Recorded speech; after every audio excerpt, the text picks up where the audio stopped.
नमस्कार दोस्तों, स्वागत है आपका हमारे यूट्यूब चैनल में। अगर आप भी रेलवे ग्रुप डी की तैयारी कर रहे हैं तो ये वीडियो आपके लिए बहुत हेल्पफुल साबित होने वाला है, क्योंकि रेलवे ग्रुप डी में जो 18 अगस्त 2022 में थर्ड शिफ्ट का एग्जाम हुआ था, उसका सारा जीके और जीएस का क्वेश्चन आपको बताएंगे। आपको क्वेश्चन का लेवल पता चलेगा, तब जाके आपको मालूम होगा कि किस तरह के क्वेश्चन आखिर रेलवे ग्रुप डी में पूछे जाते हैं। और बहुत सारे तो ऐसे प्रश्न होते हैं जो रेलवे ग्रुप डी में बार बार आपको रिपीट होते हैं। तो आइए शुरू करते हैं और वीडियो के अंत तक जरूर से जरूर हर एक क्वेश्चन को देखिएगा। कौन सा क्वेश्चन रिपीट हो जाए ये आप कह नहीं सकते। जो ये क्वेश्चन सारे हैं ये 18 अगस्त 2022 के थर्ड शिफ्ट में पूछे गए ऑल टू ऑल क्वेश्चन है। रेलवे ग्रुप डी लेवल 1 जो एक 2019 का जो भी नोटिफिकेशन था उसका एग्जाम हुआ था 2022 में, उसी के ये सारे क्वेश्चन है। तो आइए शुरू करते हैं। देखिए, सबसे पहला क्वेश्चन आपके सामने है, दिख रहा होगा कि तापन उपकरण का हीटिंग एलिमेंट बनाने हेतु चुने जाने वाले किसी पदार्थ में कौन से गुण अनिवार्यतः मौजूद होने चाहिए। ठीक है, अगर हीटिंग एलिमेंट बनाते हैं तो उसमें कौन सा गुण आपके लिए अनिवार्य होना चाहिए। ये आपके लिए पहला और दूसरा सही आंसर हो जाएगा आपका कि उच्च गलनांक होना चाहिए और उच्च इसका प्रतिरोध होना चाहिए, उसी का आप हीटिंग एलिमेंट बना सकते हैं। बिल्कुल इसी तरह से ऑप्शन बेसिस क्वेश्चन आपको पूछे गए थे। 100% रियल क्वेश्चन एग्जाम में जो पूछे गए वही आपको बता रहे हैं। देखिए, करंट का क्वेश्चन है आपका, 2020 में किन दो बैंकों का पंजाब नेशनल बैंक में विलय हुआ था।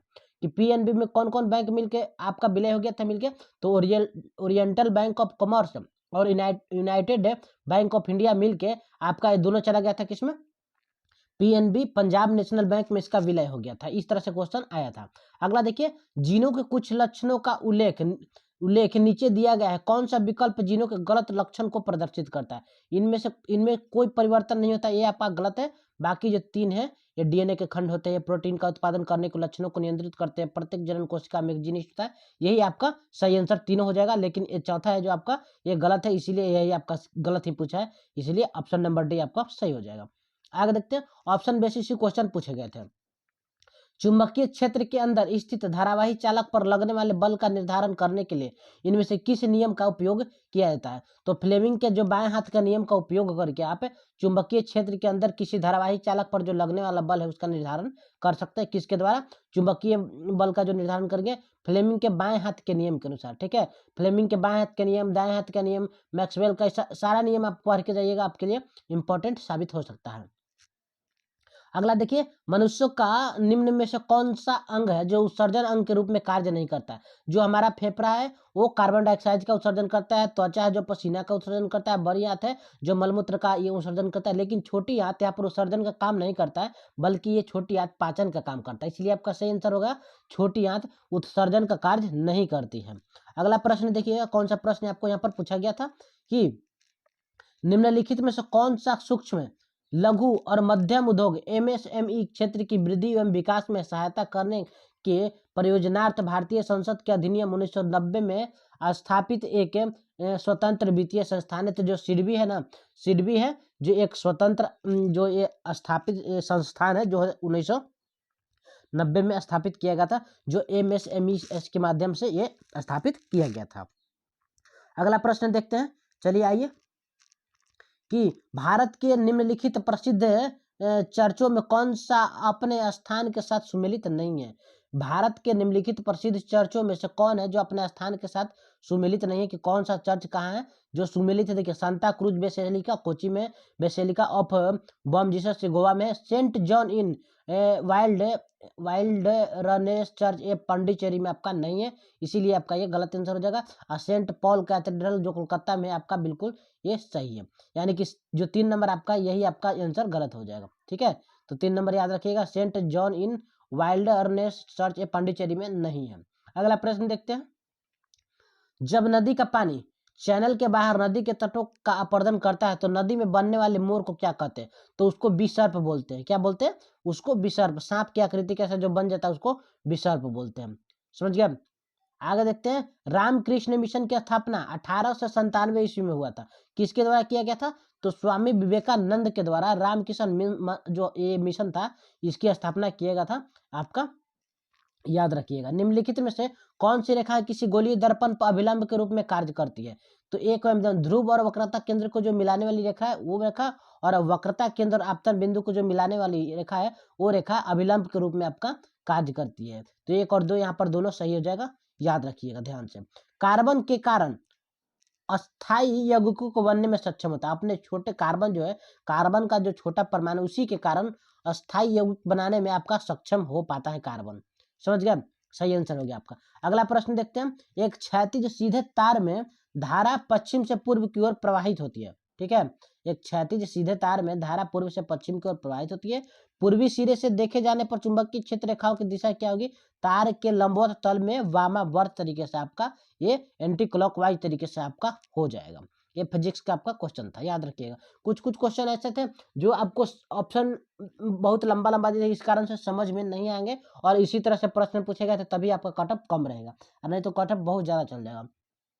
एक मैग्नीशियम रिबन वायु ऑक्सीजन में चमकदार लौ के साथ जलता है। ठीक है, कोई एक मैग्नीशियम का रिबन है जो ऑक्सीजन की उपस्थिति में चमकदार लौ के साथ जलता है, और एक पदार्थ है जो एक्स में परिवर्तित हो जाता है। एक्स क्या है? तो मैग्नीशियम ऑक्साइड में ये परिवर्तित हो जाता है जलने के बाद। ठीक है, जो फीता को जलाएंगे तो। निम्नलिखित में से किसकी परमाणु त्रिज्या सबसे बड़ी है? तो जो आयोडीन की परमाणु त्रिज्या है वो सबसे यहाँ पर बड़ी हो जाएगी। इन चारों ऑप्शन में ऑक्सीजन, क्लोरीन और फ्लोरीन की अपेक्षा आपका जो आयोडीन का जो त्रिज्या है सबसे बड़ी हो जाएगा। अगला देखते हैं नेक्स्ट प्रश्न की ओर कि जैव निम्नकरणीय अपशिष्ट के बड़े पैमाने पर उत्पादन के कुछ प्रभाव का उल्लेख नीचे किया गया गलत कथन का चयन करना है कि लैंडफिल में भेजने वाले अपशिष्ट की मात्रा बढ़ जाती है, गलत कथन है। बाकी मृदा पोषक तत्वों की पुनः पूर्ति होती है, सही बात है। और यहाँ पर देख लीजिएगा, यह मच्छरों का प्रजनन स्थल के रूप में कार्य करता है, जिससे बीमारियां फैलती है, दुर्गंध देता है, ये सब आपका सही है। वो 3 नंबर आपका गलत था।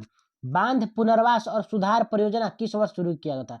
बांध पुनर्वास और सुधार परियोजना 2012 में आपका शुरू किया गया था, याद रखिएगा।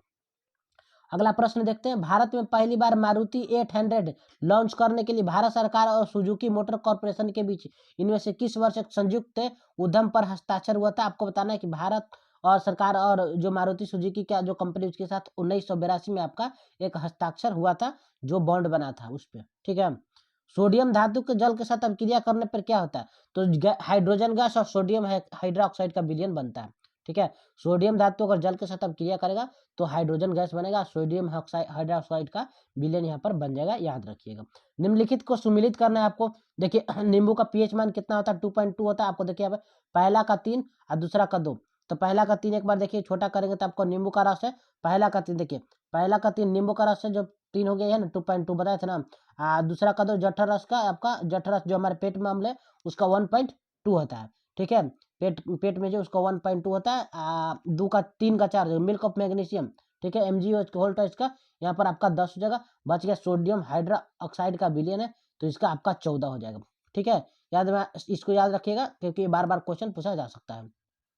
आगे देखते हैं कि कुछ पौधे अपनी जड़ों पर नए पौधों को भी पैदा कर सकते हैं, जैसे कि शकरकंद ऐसे ही पौधे का एक उदाहरण है। ठीक है, शकरकंद ऐसा पौधा का उदाहरण है जो अपने जड़ पे भी अपने नए पौधे पैदा कर, अपने जड़ से नया, देखते हैं शकरकंद कैसे लगाते हैं ना, उसके जड़ के द्वारा ही शकरकंद का पौधा लगता है। समझ गए? जैसे प्याज गुलाब का फूल हो गया, तना से लगता है ना, उसी पर शकरकंद आपका जड़ से। निम्नलिखित में कौन से पौधे में संग्रहित कार्बोहाइड्रेट है? तो स्टार्च है ना, जो स्टार्च पौधे में संग्रहित आपका कार्बोहाइड्रेट है। समझिए, आगे देखते हैं कि भारतीय संविधान का अनुच्छेद 243 का पंचायत की विशेषता से संबंधित है। 243 का ये जो अनुच्छेद है, पंचायत की जो अवधि है, टाइमिंग पीरियड है, उससे आपका संबंधित है। देखिए ऑप्शन नंबर डी, पंचायत की अवधि से संबंधित है 243 का ई। अगला प्रश्न चलते हैं, देखते हैं क्या पूछा गया आपको कि भारत का पहला गणतंत्र दिवस इनमें से किस वर्ष मनाया गया था? आपको सभी को पता है, पूरी तरह से लागू हुआ था 26 जनवरी 1950 को। उसी टाइम आपका संविधान जो पूरी तरह से लागू हुआ था, उसी दिन आपका पहला गणतंत्र दिवस के रूप में मनाया गया था, याद रखिएगा। 26 जनवरी 1950 को, केवल 1950 यहाँ पर दे दिया। भारत दक्षिण एशिया का सबसे बड़ा देश है जो पृथ्वी के भू क्षेत्रफल का लगभग 2.3 भाग में फैला हुआ है। कितना भाग में? 2.3 भाग में। भारत दक्षिण एशिया का तीसरा सबसे बड़ा देश है, याद रखिएगा। ठीक है, दक्षिण एशिया का तीसरा सबसे बड़ा भाग है। यहाँ पर गोलीय दर्पण द्वारा उत्पन्न आवर्धन -0.5 है। दर्पण द्वारा निर्मित प्रतिबिंब कैसा होगा? तो वास्तविक होगा, उल्टा होगा और छोटा होगा। इसको यहाँ पर बताया गया है कि जो गोलीय दर्पण जिसका -0.5 उसका वास्तविक उल्टा और यहाँ पर छोटा हो जाएगा। आगे देखते हैं नेक्स्ट प्रश्न, बंधन बैंक की स्थापना कब हुई थी? तो बंधन बैंक की स्थापना 2015 में आपका हुआ था। कब? 2015 में, याद रखिए 2015 में आपका जो है बंधन बैंक की स्थापना यहाँ पर हो गया था। इस चीज को याद रखिएगा। बिल्कुल, भारतीय संविधान में खाली स्थान भाग और अनुसूची है, कितना भाग है? तो 25 को भाग हो गया आपका और 12 को अनुसूची यहाँ पर भारतीय संविधान में है। वीडियो अच्छा लग रहा है तो कमेंट करिएगा जरूर से जरूर। अगर चैनल पर नए हैं तो चैनल को सब्सक्राइब करिए, क्योंकि जितने भी ग्रुप डी में एग्जाम हुए हैं, ग्रुप डी से रिलेटेड जो भी इन्फॉर्मेशन है आपको हमेशा इस चैनल पे मिलता रहेगा। अब सारी लेंस की फोकस दूरी 50 सेंटीमीटर, लेंस की क्षमता P = 1/f होता है, तो 1/f होता है, तो 1/f 1 अगर यहाँ पर सेंटीमीटर में तो 100/f होता है, तो 100 बाई यहाँ पर 50 सेंटीमीटर हो जाएगा, तो 50 तो 2 हो जाएगा। लेकिन यहाँ पर अब सारे लेंस की बात करिए तो उसका फोकस दूरी आपका ऋणात्मक होता है, तो ऑप्शन नंबर सी सही आंसर हो जाएगा। अगला प्रश्न देखते हैं, श्वसन दर प्रकाश संश्लेषण की दर से अधिक होने पर पौधे पर क्या प्रभाव पड़ेगा? उत्पादित भोजन की तुलना में अधिक भोजन का ऑक्सीकरण होगा, जिससे पोषण के अभाव में पौधा सूख जाएगा। ठीक है, जितना भोजन होना चाहिए उससे ज्यादा हो जाएगा, इस कारण से ऑक्सीजन मिल नहीं पाएगा, तो इसलिए पौधा वहां पर आपका सूख जाएगा। यौगिक C2H6 C3H8 में कितना इकाई का अंतर है? आपका CH2 इकाई का अंतर है, और समजातीय श्रेणी से संबंधित ए जो आपका है। समझ गए? अगला देखते हैं, नेक्स्ट प्रश्न की ओर चलते हैं। क्या है आपका कि निम्नलिखित में से कौन सी ऊष्मीय ऊर्जा की इकाई नहीं है? तो कैलोरी ऊष्मीय ऊर्जा का है, वाट सेकंड है, जूल है जो ऊष्मीय ऊर्जा का, लेकिन किलोवाट घंटा है आपका किलोवाट है जो आपका शक्ति का इकाई हो जाएगा। अगला प्रश्न देखते हैं, त्रिपुरा राजभाषा अधिनियम 1964 के अनुसार त्रिपुरा राज्य के सभी या किसी भी आधिकारिक प्रयोजन हेतु किन भाषाओं का उपयोग? त्रिपुरा में अगर आप है तो कौन सी भाषा आपको बोलना है? तो बंगाली और कोक बरोक भाषा ही आपके लिए यहाँ पर एलिजिबल होने वाला है। ठीक है, आगे देखते हैं, कौन सा राज्य AVGC animation visual effect gaming and comics centre of excellence का आरंभ करने वाला भारत का पहला राज्य बन गया? तो यहाँ पर आपका कर्नाटक है जो पहला राज्य बन गया। हम आगे देखते हैं, यह ग्रह क्यों नहीं टिमटिमाते? क्योंकि प्रकाश के विस्तारित स्रोत के रूप में कार्य करते। ग्रह क्यों नहीं टिमटिमाते? क्योंकि प्रकाश के विस्तारित रूप में स्रोत में रूप में कार्य, इसलिए वो टिमटिमाते नहीं है। समझ गए? प्रकाश निकालते इसलिए वो टिमटिमाते नहीं है। भारत में शिक्षा से संबंधित तमन्ना टूल किसने विकसित किया था?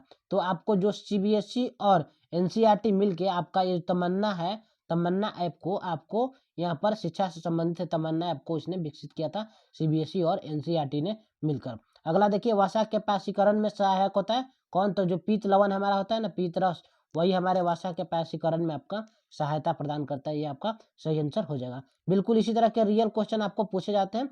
देखिए 100 नंबर, भारतीय संविधान का कौन सा अनुच्छेद राष्ट्रपति को सूचना आदि प्रस्तुत करने के संबंध में प्रधानमंत्री के कर्तव्यों में से संबंधित है? तो आपको बता दें सही आंसर आपका हो जाएगा यहाँ पर अनुच्छेद जो 78 है, यही आपका यहाँ पर सही आंसर होने वाला है। समझ गया? इस तरह से बिल्कुल इसी तरह का क्वेश्चन आपको रेलवे ग्रुप डी में पूछा गया था, और सारे के सारे क्वेश्चन आपको पढ़ के जाना है, ताकि आने वाले एग्जाम में जो भी क्वेश्चन रिपीट हो आपको वहाँ पर परेशानी नहीं हो, क्वेश्चन का लेवल हमेशा आपको पता चलता रहे। समझ गया? अगर नए चैनल पे हैं तो चैनल को सब्सक्राइब कीजिए। मिलते हैं अगले वीडियो में, तब के लिए धन्यवाद।